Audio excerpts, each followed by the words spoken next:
Rain clouds threatened for much of the third round of the Oates Vic Open at 13th Beach, but 25-year-old Jason Scrivener weathered the stormy afternoon best, topping the leaderboard after barrelling home with 4 birdies on the back 9.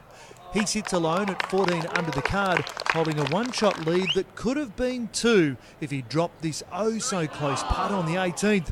The West Australian looking for silverware. It'd be great to get my first victory as a pro and try not to think about it too much, but yeah, it'd be a nice way to get my first win. Local hope Ben Eccles set the pace for much of the day to finish at 13 under. He's the leading amateur after another consistent round. Joining him at 13 under is Nick Cullen, the Australian Masters winner, with a bit of help from the flag, but he will take plenty of confidence into the final 18 holes, hoping to add another big title. 16-year-old Victorian Ryan Ruffles sits one shot back after his 6 under 66, a teenager showing experience beyond his years, with some marvellous short game to help set up his charge into contention.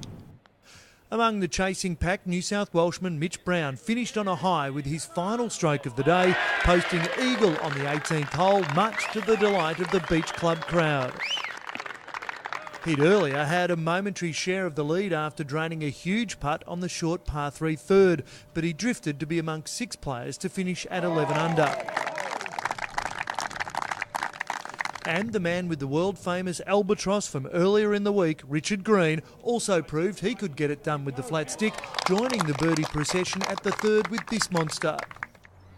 The par 5 fifth hole was ripped apart today. Amateur Andrew Sconoville set up his birdie with an approach that almost hit the pin and then consolidated with a handy putt to go to 10 under. Midway through the afternoon, play was suspended for just over an hour as the clouds eventually broke and the thunder and lightning appeared. But after the break, the siren was sounded for the resumption of play. The sun shone through again and Demetrius Papadakis finished off in style, nailing a birdie in his final hole to be amongst the contenders, and he clearly wants his name on the trophy this time tomorrow. And Kiwi Gareth Patterson will sleep well tonight after this approach on the 18th to top off his round, enough to sit comfortably amongst the top groupings going into the final day. So the leaderboard looks like this with 18 holes to play. Scrivener is the man to chase, but with the smallest buffer back to Cullen and with the top amateurs also in the hunt along with Green. Ian Cohen covering the Oates Vic Open.